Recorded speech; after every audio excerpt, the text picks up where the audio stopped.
To This Week in Gaming with the Slightly Salted Squad.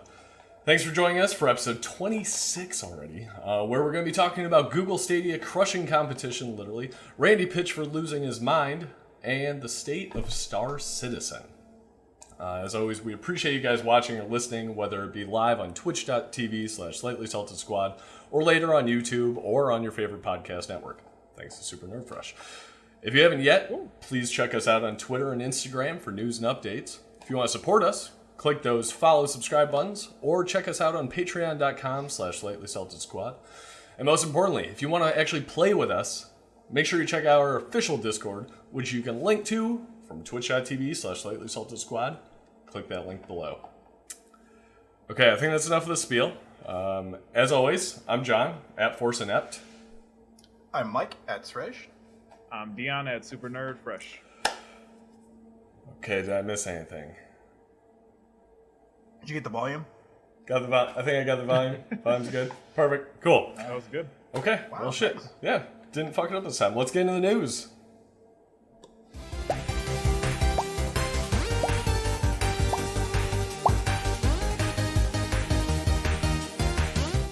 Yep. Okay. So, not something necessarily gaming related, but something obviously happened this past week. We lost Peter Mayhew, for those of you, I'm assuming everybody that watches this probably knows, but the original Chewbacca has played in all the films so far, and sad day losing him. So I guess a moment of silence. So sorry for you podcast listeners, but yeah. Quick aside, I have been able to, I was lucky enough to meet him a few times. This was actually, if you can see it, one of the most recent times I met him. He was kind of in a wheelchair at that age. He's been having, or had a lot of challenges in and out of the hospital over this past several years, but it was pretty cool. He always got out to see the fans. It was always still really appreciative. My girlfriend met him. He was super sweet, a gentle giant, I believe, as George Lucas put it. So, sad day, and yeah, he'll be missed. When did you meet him? I think the first time I met him was while I was in college. So that was back while he had a cane. He wasn't in a wheelchair yet or anything like that. And it was just, I wish I had like a book around, but like an 8.5 by 11 sheet of paper, like. I put my hand up, it's like maybe half of that. He put his hand up, it was like literally the full thing. Like he has a biography out there and his hand is on the back and it's just the full freaking page. It's insane. But met him up in Chicago for Comic-Con, met him at Star Wars Weekends a few times at Disney World.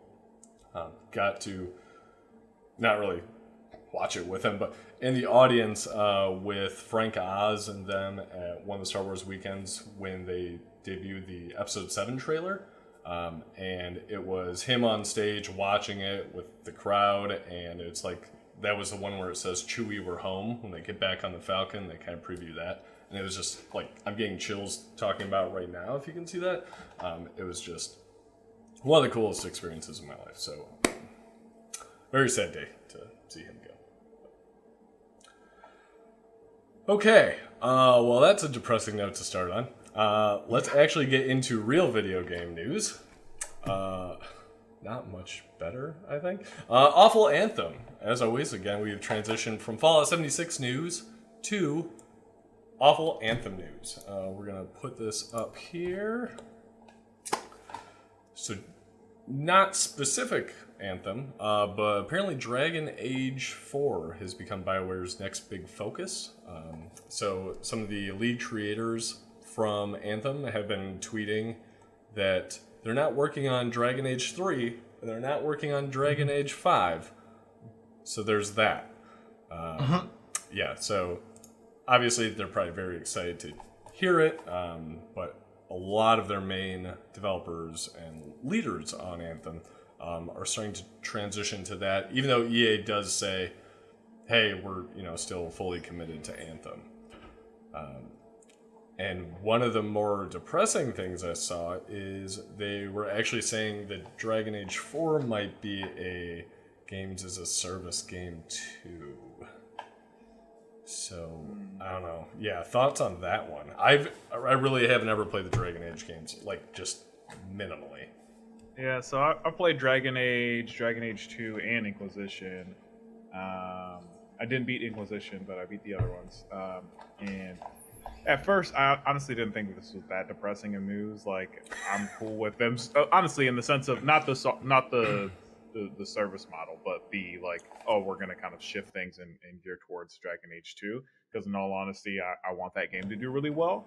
And I know at this point they're gonna keep trying to tack on things on the Anthem, but it's not gonna be what they expect it to be, which is they wanted this 10-year running franchise. Now I'm really nervous about them doing some type of service model for Dragon Age because A, who wants microtransactions, and B, it's usually a compelling campaign-driven open world story, and so I don't know how you leverage that to make it this like, unless it's like an MMO or something, I don't know how you leverage it in that way. Yeah, so Inquisition is really the one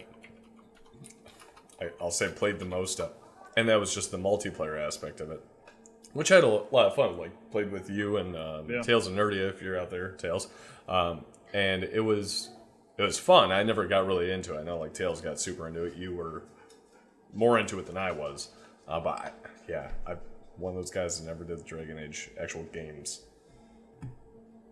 Yeah, and it was different. Like multiplayer was cool because it was like a different instance of the actual single player. So it's like, yeah, here are these staple characters in Inquisition, and like you can pick a mage or a warrior or whatever. And we just group up and kind of just do some dungeon crawling, right? That's a lot of fun. But I liked it because like I could do that, and that's totally separate than my main character and have this whole compelling story. But yeah, again, I don't know how you can leverage this like a service model like that, like. And what they're trying to do, it sounds like they're trying to do whatever they were going to do. It's somewhat in Anthem to try to leverage it to be like, okay, well, that didn't work for the next 10 years, so we're going to try to do it here. And I feel like that might be rushed and maybe not turn out as well. Gotcha. Yeah, I think it's interesting. We talk about sort of games as a service and microtransactions and loot boxes and things like that quite a bit, actually. There's a lot of contention with it being illegal in some places like Denmark. There's actually a U.S. senator that just submitted a bill this week at some point. I think it was today. I got like an alert for it. But I haven't dug into the article yet before the news. So. Yeah, yep. It is basically trying to make microtransactions illegal here in the U.S. as well. And so it'd be interesting to see what that does to the industry and what sort of, what's the word I'm looking for? What loopholes do they find to make it to where it's still profitable, but are they able to get around that kind of stuff? So I don't know that this is the best move, especially because it's not really a model that they've used before with the Dragon Age games, and Dragon Age has been one of their more popular franchises. So is this going to be another Fallout situation where they kind of shoot the series by trying to do something that doesn't quite fit? I don't know. Yeah, and These Matos chimes in, Origin ruled, not gonna lie, didn't connect Dragon Age Origins at first and thought you meant Origin, the EA launcher, because that is the furthest from the case. Origin's terrible. But it related Dragon Age Origin was the only one I ever played, and it was actually pretty decent. Yeah, so apparently These Matos is a fan, so some praise out there. One note from EA just is either today or yesterday, and I haven't dug into it yet, but they were saying the old way of releasing games doesn't work anymore. I know there was some discussions about like free-to-play and the games as a service and having that content besides, like a 30-hour story versus, hundreds of hours of story. I want to kind of get different opinions on that before talking too much about it and read what their actual quotes were. Because immediately when I think of that, I think of God of War and how it was amazing and Game of the Year and a single-player story-based game. So I'm hoping EA just isn't that oblivious, I guess, to that type of success. But yeah, so maybe next week we'll probably be talking about that as that report kind of comes up and escalates, I'm sure. Sure. Okay. Speaking of escalation, there we go. Back into the rhythm. Riot employees stage a walkout to protest forced arbitration policies. So if you guys remember a few months ago, we've been talking about Riot Games, and there's been a lot of lawsuits around harassment and things like that. Apparently in their employment policy, you can't sue Riot Games. You have to go into forced arbitration where Riot can choose the arbiter, or the person essentially that is going to be the impartial go-between to help decide things. Unfortunately, with that, from my understanding of arbitration at least, correct me if I'm wrong here, it tends to be a more definitive and just can be more one-sided rather than a judge who's coming from a purely outside perspective. So, I don't know. They staged a walkout on Monday, and then Riot actually responded, issued a statement. And it's a little long, but I'm going to read the whole thing here. We support rioters making their voices heard today. First of all, not the quote anymore, but rioters is an amazing term for somebody that works at a company. Right. Huge supporter of that. Continuing with the quote, we have asked all managers to make every accommodation to allow rioters to participate during the 2 to 4 p.m. window, including freeing up meeting times. We respect rioters who choose to walk out today and will not tolerate retaliation of any kind as a result of participating or not.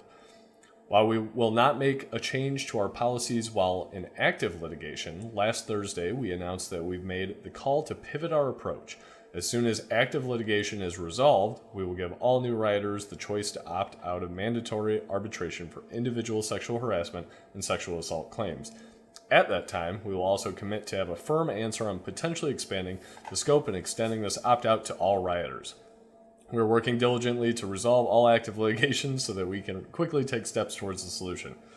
As we have been for the past week, we will continue to listen to rioters regarding their thoughts on arbitration, and we're thankful for everyone that has taken the time to meet with leadership about this issue. What do you guys read into that? I think it's interesting, right? Like, I don't know. This almost... First off, it's a very well-written response. Absolutely well-written. They really thought about the right response. I think they did a great job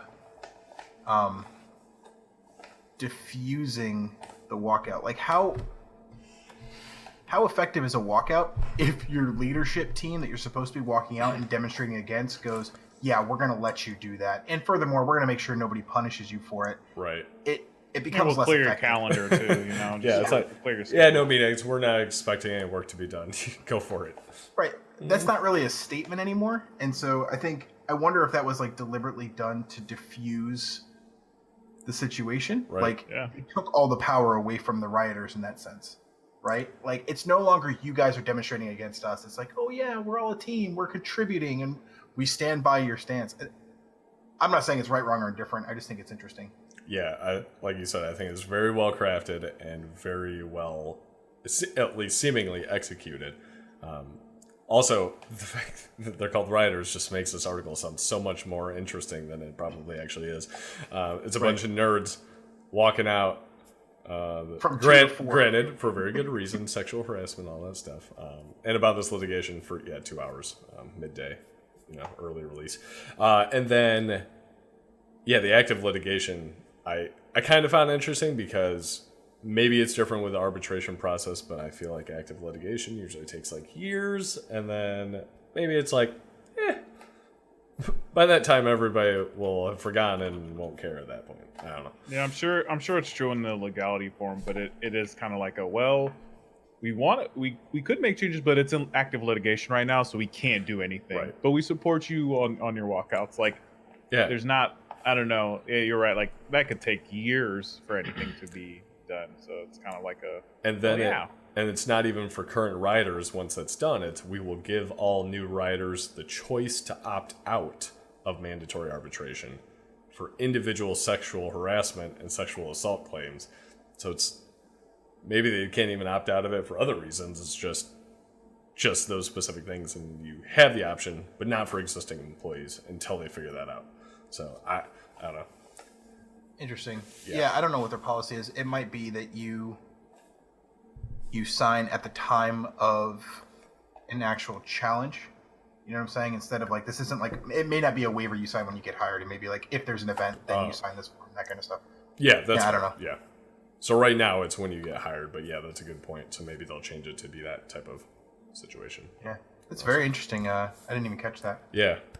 So we'll see if any of the results on it. So there were some quotes too from people that worked there that talked about how amazing Riot could be. They've had some bad instances, but then these kind of policies really come to light because, I mean, who really reads that shit when they sign their contract? Well, hey, everybody, read your shit. But when it comes to light, then it's just like, and their immediate responses to it weren't, great. So it just spirals out, and people are like, yeah, we could love this place, but right now there's a lot of shit going on. So, okay. Yeah, I got no transition. Next, Days Gone. Bestseller in the UK. Kind of found that interesting. So, number one bestseller last week for, 2 weeks ago, for the UK. Not bestseller here, getting mediocre critic reviews. It's, I think, a solid 8 out of 10. I'm only a couple hours into it now. Maybe 3 hours. So I'm at like 2 different camps and I've cleared out some stuff. I'm having fun with it, but again, I think this we've talked about previously. It's just not that. It hasn't hooked me. It's not that engaging. Are you playing any more of that, Mike? Like thoughts on it? Yeah, I did play a bit more yesterday, about another hour and a half or so. It's growing on me. There are still lots of bugs, but I mean, they're patching it as quickly as they can. So I think that's showing a good effort. And there's actually a point I want to make on that in a few minutes. But what's interesting about this list that you posted, so number 1 is Days Gone. Number 2 is Mortal Kombat 11 that has all of that sort of contention going on right now. Yep.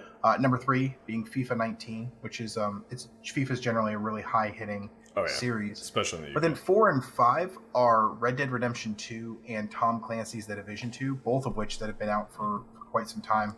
More so on the Red Dead side, which is number 4. So I don't know what the hell's going on in the UK. It's just interesting. It's cool that it made the top of the list, but yeah, this list seems to be a bit of a hodgepodge. Yeah, for Mario Kart 8 to be number 6 is kind of crazy. Really interesting. Yeah. Mm-hmm. So, who the hell hasn't owned Red Dead Redemption 2 that so many sold this week in the UK?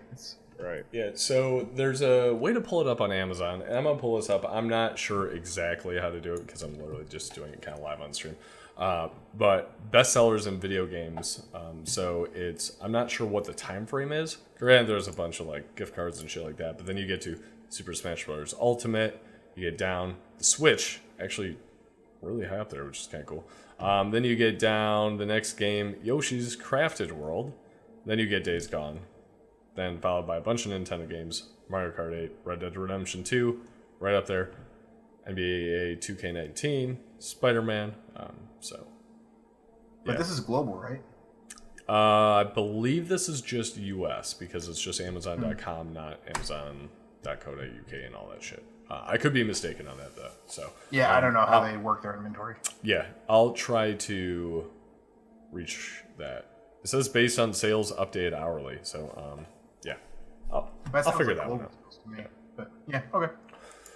But yeah, your comment about the patching on Days Gone. Yeah, so this is kind of an aside, but I think it's an interesting paradigm shift that we've had in the gaming market now. I was reading through Reddit earlier today, and I found a post that talked about Apex Legends and how the last patch was 3 weeks ago, and people were bitching that they hadn't received any new content in 3 weeks.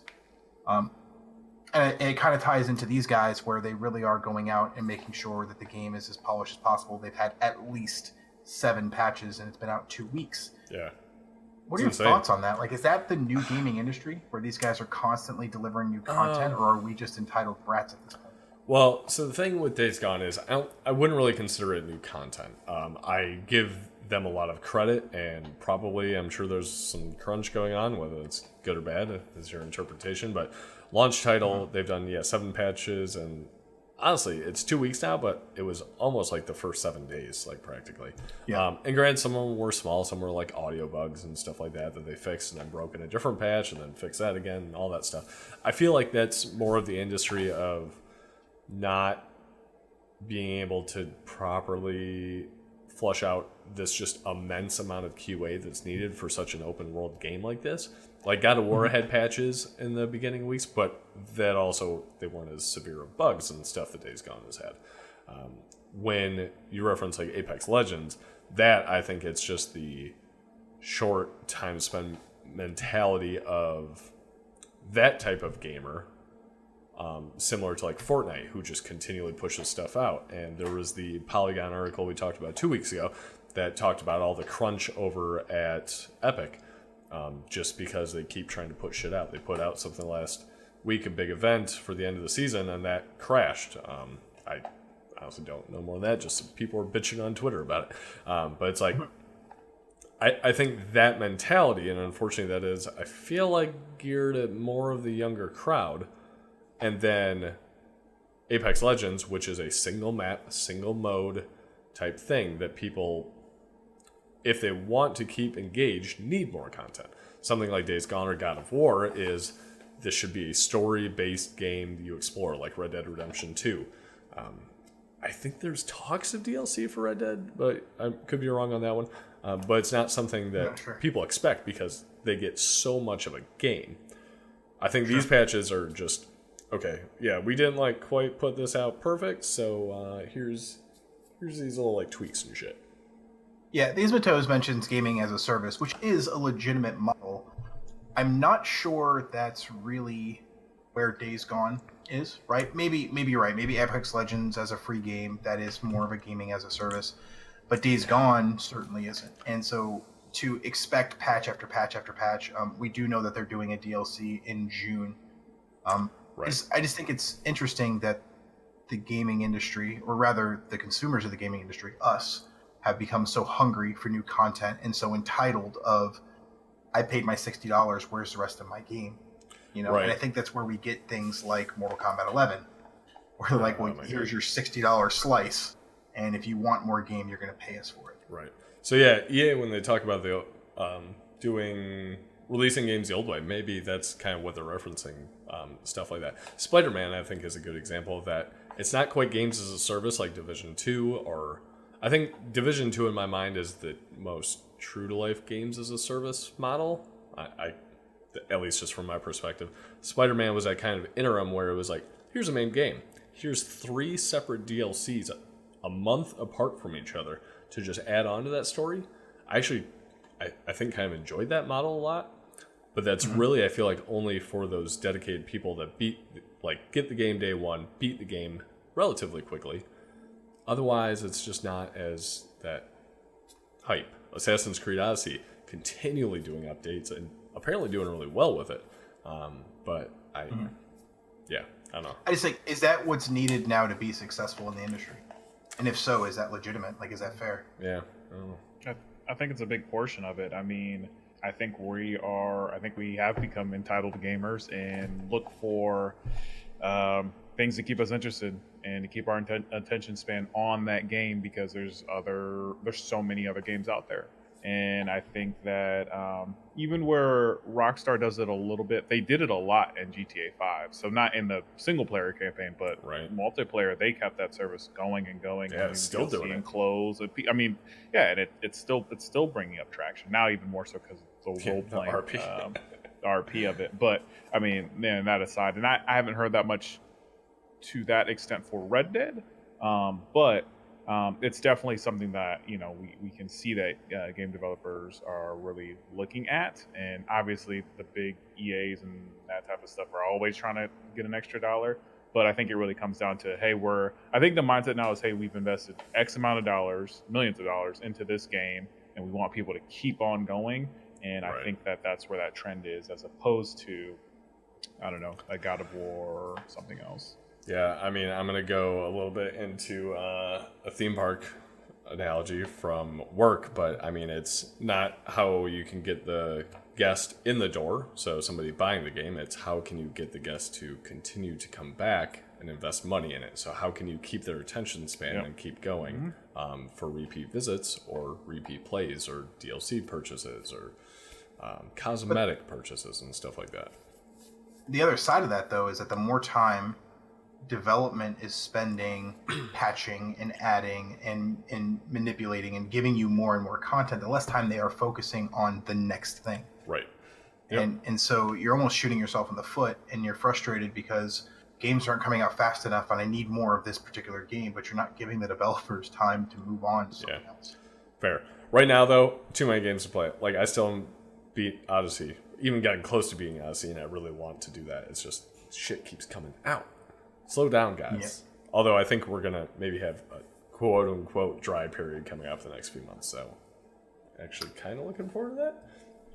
Let's see. Real quick, these bateaus, the price points are quite high for the average consumer, so they obviously want to feel they got their money's worth.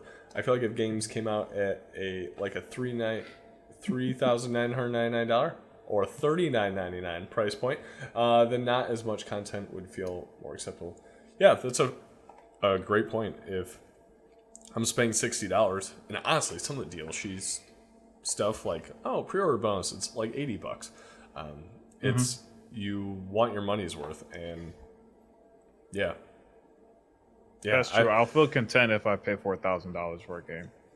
Yeah, if I as long as you get $4,000 for content. Don't worry, we're gonna get to that in a little bit.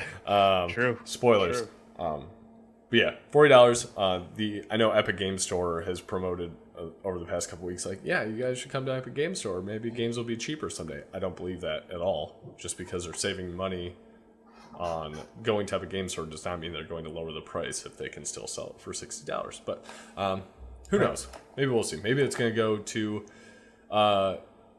like the cloud platform like Stadia or something like that, where it's going to be like a Netflix of games, where it's like $20 a month or even $40 a month. Play the games you want. I'd do it. Which is why... Speaking of Stadia,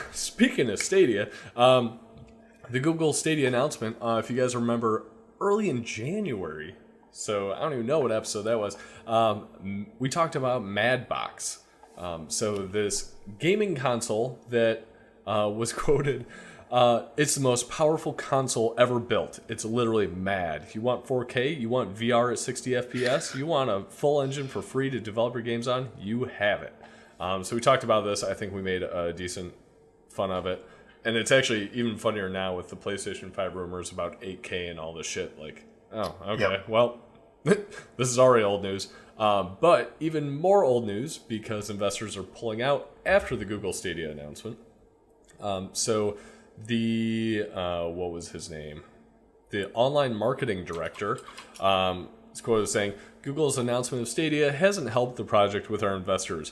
We had some solid investment lined up, but Google saying the future of gaming isn't in a box hasn't done us any favors. 2 investors pulled out after the announcement of Stadia. All I can say at this stage is the future of the project is questionable. And when your online marketing director says that, probably not a good sign. Google says the future of gaming is not in a box, and box is literally 50% of your name. Yeah, we're like, oh god, let's change the name. Mad Console? Yeah. Also, thanks for the sub, Tin Man. Much appreciated. Appreciate it, buddy. Thank you. Welcome to the stream. So I just kind of put that in there as follow-up to our making fun of it months ago. It was ridiculous. It was ridiculous back then, and because like there's still like it was just the concept images. Like there was no actual hardware to be talked about, and so it doesn't surprise me that happened. You know, like, whoa, Google said one thing, of course this thing's gonna die out. Yeah. R.I.P. Madbox. They also, there's somewhere in here about they had a patent or trademark on something and they stopped doing that. Oh yeah, they withdrew their application for the trademark for Slightly Mad. Yeah,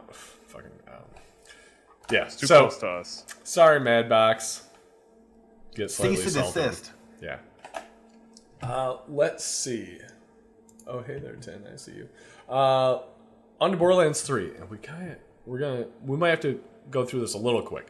Borderlands 3, we're gonna ease into this news here. The Calypso twins are are really annoying streamers. So apparently we've hit it, guys. They have got villains based on us. If you consider us annoying, we're the villains. Just count that as us. We're mildly charismatic streamers. That's not us at all. These have been tones, Tin Man. Let me know if you agree with that. But yeah, so apparently Handsome Jack for Borderlands 1-2 was apparently, as they were saying, as memes were coming to life, they wanted that villain to embody memes. Now that streamers are, up and coming, or, the zeitgeist, did I use that word correctly? I'm not sure. The twins are actually modeled after really annoying streamers. I don't know exactly what that means, but I'm very curious to find out. When I first saw this, I thought it was reviews of the main characters being annoying. But no, they're actually designed to be really annoying streamers. So, very curious about that. What up, everybody? Welcome to my channel. You're going to die. That's probably about it. I've never seen the twins. That's how I picture them. Maybe it is Amaranth, and they just play DDR and get thousands of dollars. And just breathe heavily into a mic. I don't think it'll take the internet. Oh my god. Give me the donations, guys. Patreon.com/. I don't think it does not work that way for you. I just want you to know. I'll record audio for you of me eating things for a mild donation. Or you could pay us so he doesn't do that. Ooh, better threat. That's Pay a me great or I'll threat. eat a sandwich and breathe through my nose while I do it. I'll drink this. Okay. All right. We can't put this. We've lost all hope now. Damn it.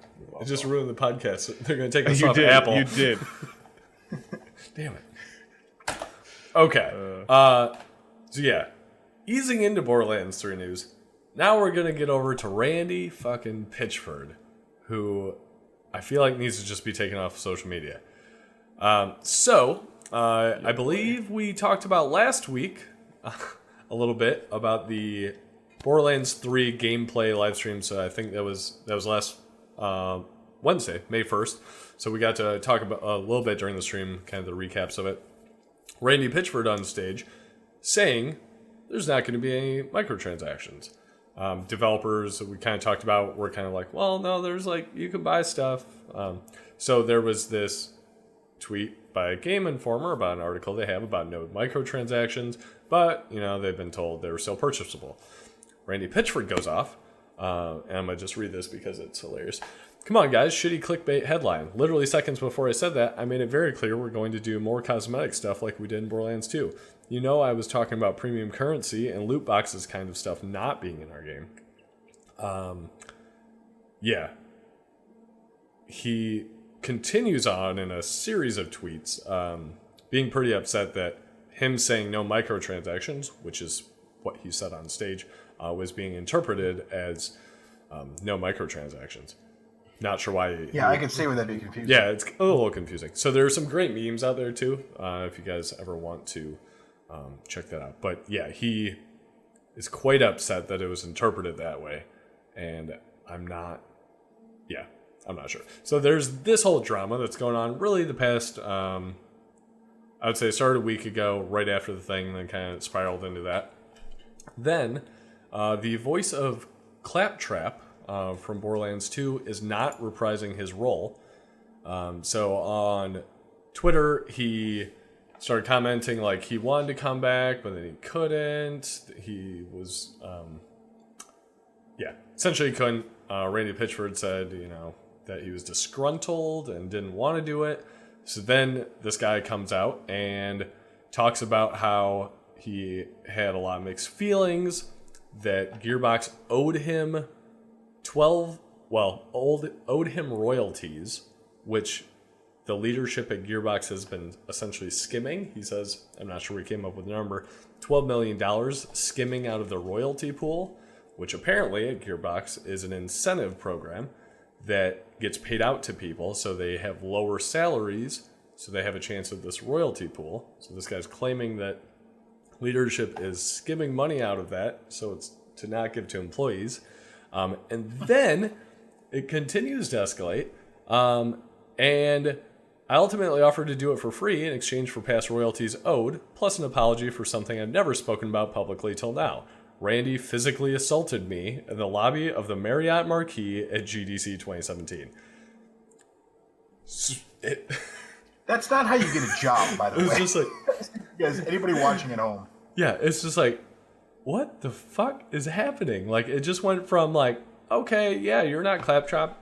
That sucks. Okay, you kind of talk shit about him. You shouldn't have done that. And now this guy's just going off and spewing everything on Twitter. Yeah, I think he's just pissed at this point. Oh yeah, and so it seems like Randy doesn't help anything. Going down.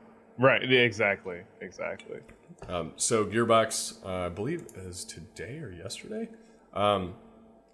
released a statement that says Gearbox takes any and all claims of this nature very seriously, and we will abstain from commenting on the allegations Dave is making because it is a personnel matter. We appreciate David's contributions to the Borderlands franchise and have continued to assert we would welcome him back into the mix as a voice of Claptrap and other future opportunities. So I feel like just one of the most PR statements you could ever come up with, but... So, my question is, does this turn you off to Borderlands 3 at all? I don't think so. No? Like, I'd hate to see this really take away from the amount of hard work that several developers and a whole team of people like really put into the game. Like, this is just some side petty bullshit, to be honest. Like, I don't want to take away from the content that everyone has poured into the game. You know what I mean? Fair. Now, yeah, the game is more than just two assets slap fighting in a lobby at GDC in 17. Agreed. Oh man, I was trying to find a meme while you guys were talking. Damn. Oh, should I keep talking? Nah, well, I will. I mean, I will say this. Yeah, the microtransaction thing's a little bit, obviously, backpedaling like crazy. So I don't think it'd deter me as long, depending on how the microtransactions play out, depending on how detrimental it is or how like in your face it is. But I'd still give the game a shot until I heard otherwise, as far as microtransactions are concerned. Gotcha. Okay. Yeah, it's a little worrisome that a CEO of like a company like this is maybe as cavalier and speaking like this. It worries me a little bit. I don't think I'm necessarily dissuaded from getting Borderlands 3. It does leave a bad taste in my mouth, to be honest, that if these allegations are true, which obviously maybe they'll pan out to not be true, and everything will be good, but even just the concept of, being unfair to your employees and potentially physically assaulting somebody strikes a chord with me. But that's not to say at Guardian Con in Orlando I'm not going to go and play some Borderlands 3. When is that, by the way? July something or other?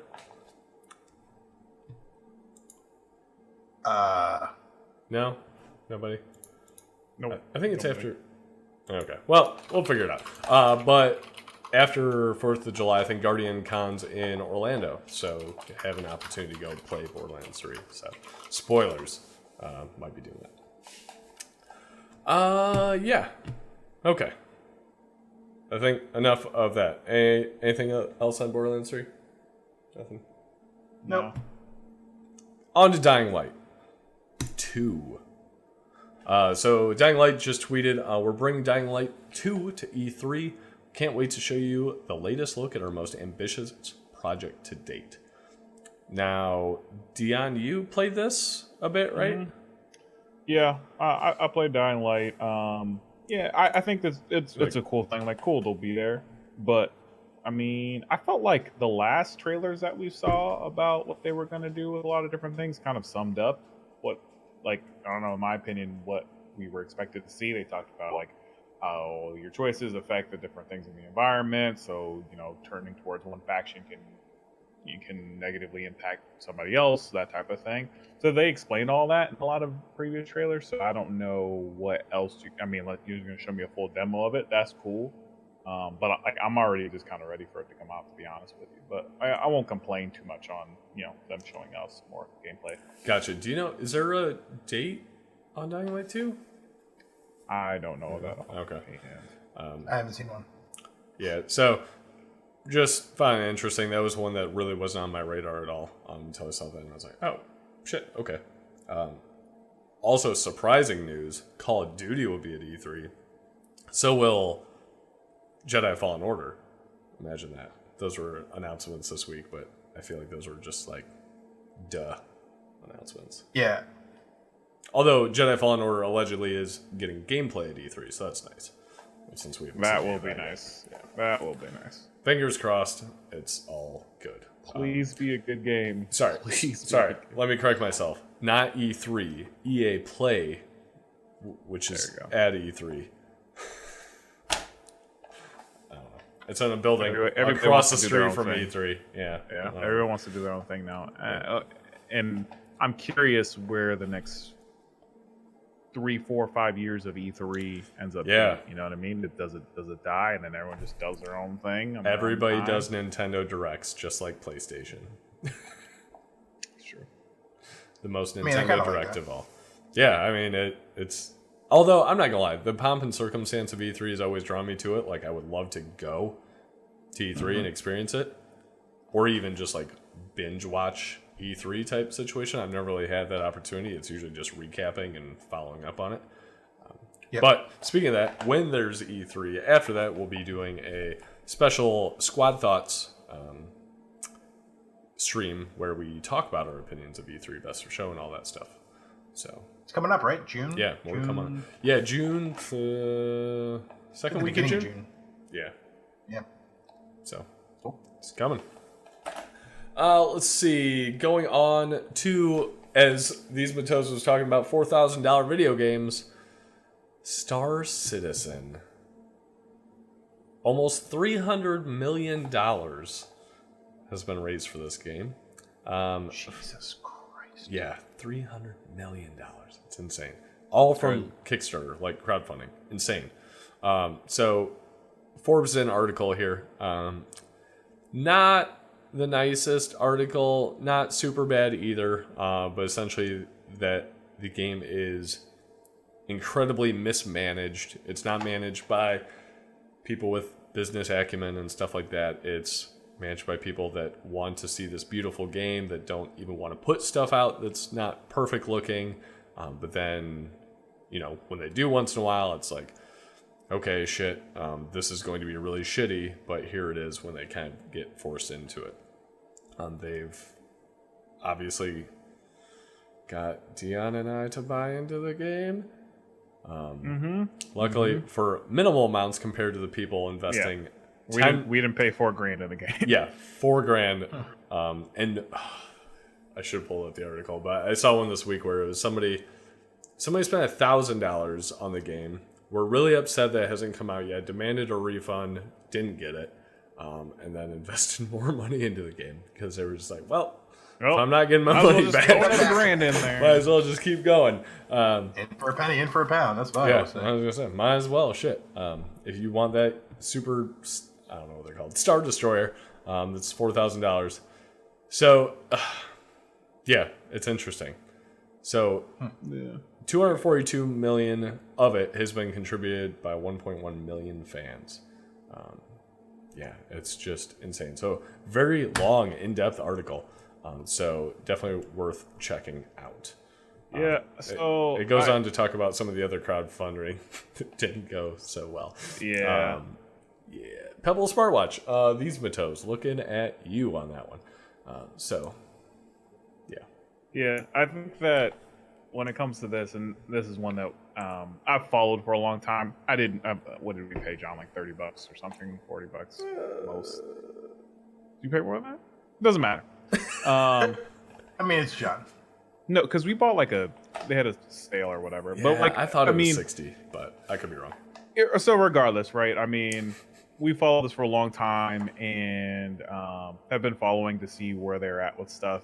I read the Forbes article. It's not... So they did point out a lot of accurate stuff. I don't think it was anything that was new news though, like in the sense of like it's been this was like this last year, was like this the year before, and you know, I think it's true. I think that they look to try to be perfect on every little, you know, inch of the ship and not, you know, have a real, it doesn't feel like they have a real business perspective of really getting like key deadlines, milestones that like, but like releasable type of milestones. And yeah, man, everyone sold on the dream, including myself, right? This is like the most, you know, could be the most pivotal game ever in terms of, you know, open world. Now they have the procedurally generated like planets and stuff like that you can actually go down and land, and they're like rendering cities. We really and all should this stream that crazy stuff. We should. We definitely should. But yeah, I don't know what to think about it overall, man. I mean, it's accurate. The article's accurate. Yeah. It's a beautiful game. It's just, it's insane that so many people would invest so much money into something. It's the dream, man. So unattainable. You were selling into the vision. Yep. The one thing I did want to say too is I did read a separate article about how every year they've changed the refund policy, which was like, if the game doesn't come out by 2014, you know, you can get entitled to your refund. And it's like, if it doesn't come out till then, and it's like, you are contributing to the game, so you're not entitled to a refund. Like every year, it's been like updated and updated. And I bet that person that like put $1,000, like, we've updated our policies, so you ain't getting your money back. That's about right. But if you want to play for free, coincidentally, this week, so week-long free play event is now underway. So Alpha 3.5, yes, it is still an alpha, as a reminder. You should check it out for free. Just throwing that out there, because it's like a glorified tech demo, if anything. Oh yeah, it is absolutely gorgeous. So definitely check it out. You're gonna have bugs. You're gonna have limited things you can do, but if it's free, download it, play it, walk around. You can't even be mad. Kill yourself in the airlock because you forgot to wear your helmet on. Yeah, sure. Just do stuff like that. That sounds like experience. Yeah, exactly. Okay, this next one. I'm not sure if this came up in my news feed because we talked about Subverse last week, which actually, pause. Subverse and Star Citizen, they should just go together. You go to a special area on the planet Star Citizen. There you go, Subverse. Bam, done. You're welcome, developers. The next one came up in my news feed. Before I click into it, this is not something I normally look at. It's because of Subverse, and it's because I have looked up Lovecraftian stories for a potential D&D campaign. So H.P. Lovecraft, one of the very fundamental writers of horror fiction, things like that. There's an erotic Lovecraftian game being created. Yeah. I'm so happy that this made the news, Tom. This actually looks super cool. I'm not gonna lie. I'm pretty excited about this. Lust from Beyond. So last week we talked about Subverse. It raised £1.6 million, somewhere in that range. This one only needed, was it $35,000? 11,000? Oh yeah, it only needed $11,000. It's already been pledged $36,000 with 26 days to go. So I'm not going to play this trailer. But it looks like a really creepy horror kind of puzzly game with erotic content. So if that's your jam, these Matos, look at that one right there.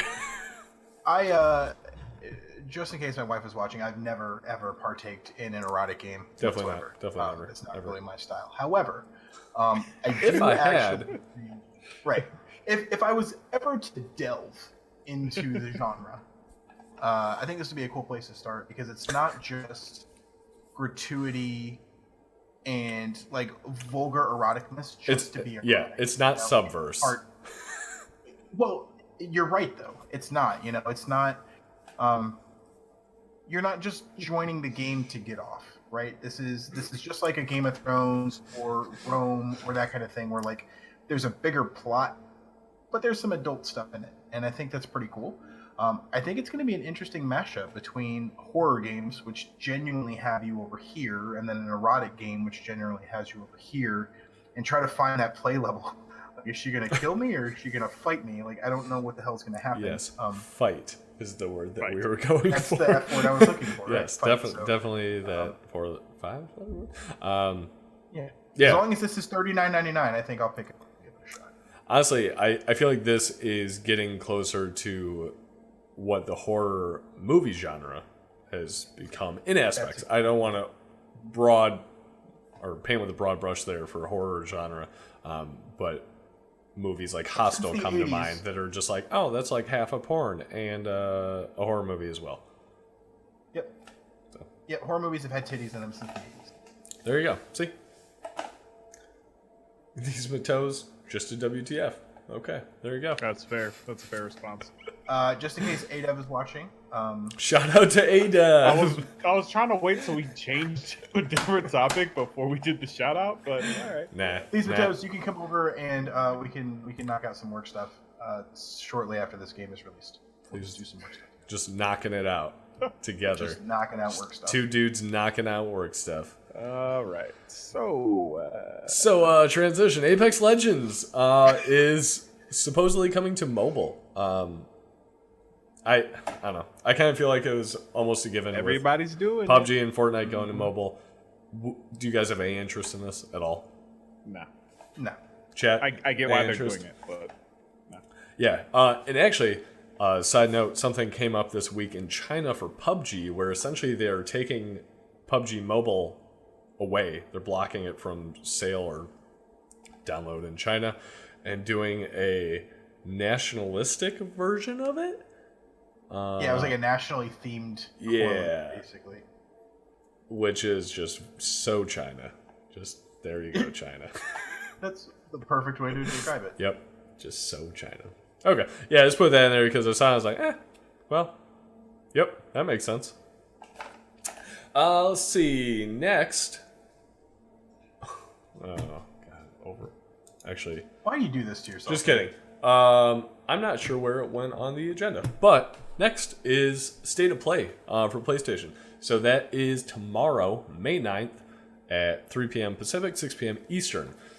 So I probably won't be doing a live stream or anything for reactions because it's 10 minutes long. But I'm very interested to see it, and I'm sure we'll be talking about it next week. So 10 minutes long, and they confirmed medieval, however you want to pronounce it, is going to be at least a partial focus on it. In 10 minutes, I'm not sure how you can have a partial focus, but if you're a medieval fan, then there you go. It's a game that I'll probably check out, but I'm not super hyped for either of you guys. No. Exactly. No. I feel like I was talking earlier today about this, that I feel like Medieval was the runner-up to Crash and Spyro. Mm-hmm. And it was just like, it was a thing, played at my cousin's house. It's all I really remember of it. It just reminded me of Spyro and Crash, but I didn't like it as much. So, yep. There you go. I don't think I ever owned it. I do remember renting it. And it wasn't something that I particularly fell in love with, so... Yeah. I know there's a following, so I'm sure a lot of people are excited, but, yeah. Mm-hmm. Nothing for me. Let's see. Overwatch League. I'm going to just start at the bottom here, work my way up. Florida Mayhem, 19th out of 20. They're not dead last, so we got that. They got better. We won 6 maps out of the 28 played, so there's that. But pretty cool. If you scroll all the way up to the top, San Francisco Shock in Stage 2 had a perfect record. They won not just the 7 matches like the Vancouver Titans did. They won all 28 maps they played, which, just from a statistical perspective, seems like that would be impossible. But, yeah, so kudos to you, San Francisco Shock. You seem like you're overpowered. That's all I got. They figured it out. OP. Yeah, they figured that shit out. That comp. Not the GOAT comp, but the other comp now that I forgot what it is. But, okay. Enough of Overwatch League. On to Deals of the Week. We've got the House of, or sorry, not the House Abandoned, Stories Untold, which features 4 sub-stories, including the House Abandoned. That will be free on the Epic Games Store May 16th through May 30th. So that's the next up-and-coming free game. Currently, though, it is World of Goo. And my dog just joined me. Hi, Nala. Where did she come from? She just like kind of poked her head in the door, looked at me like, should I not come in? And then just came in. World of Goo currently free on the Epic Games Store, which we mentioned last week. Make sure you go in there, add it to your library. It's free, no strings attached. And then back to the Stories Untold, May 16th. You can check that out. It's apparently like a adventure puzzle horror game, and it's like 4 little mini stories. I've never heard of it, but I watched a looks cool. stream on it. It's actually really cool. It's like is it like Stranger Things vibes? Thank you. Yes, Okay. It's like Stranger Things vibes. I was like, couldn't think of it. Yeah, definitely Stranger Things vibe. It looks got the 80s, 90s type of feel to it. Gotcha. And yeah, like I'm not a big horror scary game guy myself, but I definitely watch some streams of it, and it's really good. Got good reviews too. Cool. Check that out, May 16th. Then PlayStation Plus, which should be up now. I think it was up yesterday, right? Free games for May, if you have PlayStation Plus. Overcooked, the first one. And What Remains of Edith Finch, which, if you've been watching us for the past several months, you should now have free on Epic Games Store and PlayStation. So you're welcome. You should just hit that sub button up there, just because we help you out so much. We didn't give you the game, but we told you about it. We told you about it, and it's free if you got PlayStation Plus. Or a computer. So there you go. So many opportunities. And yeah, I think that's all I've got for the news. So that brings us to what we're playing. Deion, where are you playing? More importantly, chat, what are you playing? Yeah. True that. Great chat. point. Chat, let us know. For me, honestly, I'm not gonna lie. So Division 2's been a thing. It'll continue to be a thing in the next upcoming weeks. Just grinding away there. Look at that dog. Can't get rid of that dog. Oh, she's being difficult. Thank you for the sub, These Matos. We really appreciate it. Thanks, These Matos. Appreciate that continued sub. 5 months. Dang, you old. 5 months. Jeez. What I was gonna say is, I've been playing Star Trek like behind the scenes because once I start playing VR again, it's like, oh yes, like you've been playing without us. Yeah, I saw. Oh, shit. Okay. I was taking the captain's seat. You know what I mean? Seeing how terrible don't get you used are to at it. it. Don't get used to it. Yeah, I realize you should be doing more things. Anyway, but yeah, I went there. It's a lot of fun. So I'll probably do more stuff like VR related and then Nice. weeks too. So yeah. Hell yeah. Mike, how about you? So I've been playing Days Gone in what little time that I've had available. Couple more hours in, still not as hooked as I'd like to be by now, but it's fun enough, and I'm starting to get a rhythm in. I'm starting to clear out the map. You got to go and clear out these nests, and so I actually have a couple of safer spots now on the map, which is pretty cool. Nice. Also playing Beat Saber. So once I got my VR headset back up, I went and updated my Beat Saber copy, and I just kind of jumped back in for a few minutes, and before I knew it, it was a couple hours later. So absolutely love that game. The game is so addicting. It's so much fun. So good. Also, from a mobile perspective, I picked up Marvel Strike Force. So there's the Star Wars Galaxy of Heroes. Galaxy of Heroes, correct? Yes, and I played that game for a while, like every day for a year and a half. I think when I quit the game, there was like 6 or 8 characters I didn't have, so I played it quite a bit. Yeah. I got to a point where like it became more of a chore, and like if I'd go to bed without actually doing my daily quest, I'd feel guilty, and I was just like, this isn't healthy. So I scrapped it, and that was about 6 months ago, maybe a little bit more. But with all the MCU stuff that's been going on, I was looking for a fun Marvel game to kind of get me going and pick it back up, and I found Strike Force, which is almost identical to Galaxy of Heroes. It's a ton of fun, and it's all Marvel characters. So addicted. I was able to pick it up. Well, I was able to pick it back up really quickly because I knew how things work and all of that. And I get to start over, which is pretty cool because you get a lot of progress up front. You're like, oh yeah, I'm fucking doing things, which is neat. So I've been playing that a little bit, probably 45 minutes a day, which is on the higher end compared to what I've been putting in other games. Yeah, for a mobile game especially. Yeah. It's like 10 minutes here, and then like at noon I log in to get extra energy, and I'll do a couple of quests then, and then I'll do it again at 6, and then again at 9. So yeah, chipping away at it little at a time. Gotcha. So, are you gonna play until you go get guilty again for not playing it? Yeah. Yep. Probably. Yep. Probably. There's less characters in this one, so I feel like I'll hit the peak sooner, but we'll see. Interesting. Shit, nah, I kind of want to check that out. So the games I've been playing, Galaxy of Heroes. So I actually got back into that after Star Wars Celebration. Been playing that daily, but I am kind of at that point where it's like I'm not by any means the highest level. I still got a lot of stuff to unlock, but I'm kind of at that little bit of a plateau point where now it's an effort to do anything else. So yeah, I'm kind of at that point. That Marvel one kind of sounds pretty good. Been playing Days Gone. Just again, a few hours in. I'm enjoying it. Solid 8 out of 10 game, I feel like. And I'm enjoying the bike and the environment, stuff like that. But yeah, not connected to that character yet as far as the story. Let's see. Division 2, World Tier 4. Ready for World Tier 5 now. I am Gear Score 426 as of last night. So I can actually do the Stronghold to get to World Tier 5. So kind of hoping to do that after the stream. But we maybe can talk about that in a second. And then that's about it. I finished the Vader Marvel comics. I know not gaming related, but on that Star Wars kick, finished those. They were excellent. So highly recommended.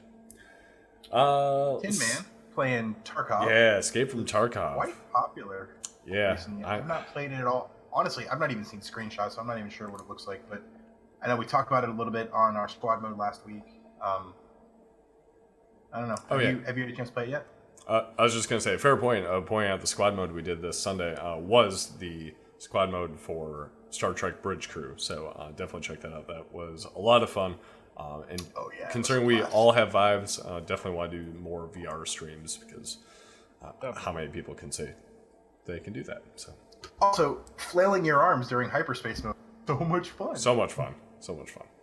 And then, let's see, These Matos finally finished Spider-Man main story. Congratulations. So good. Nice job, bro. Check out the DLC. It is very good. And then Resident Evil 2 up next. Nice. Still never played Resident Evil 2.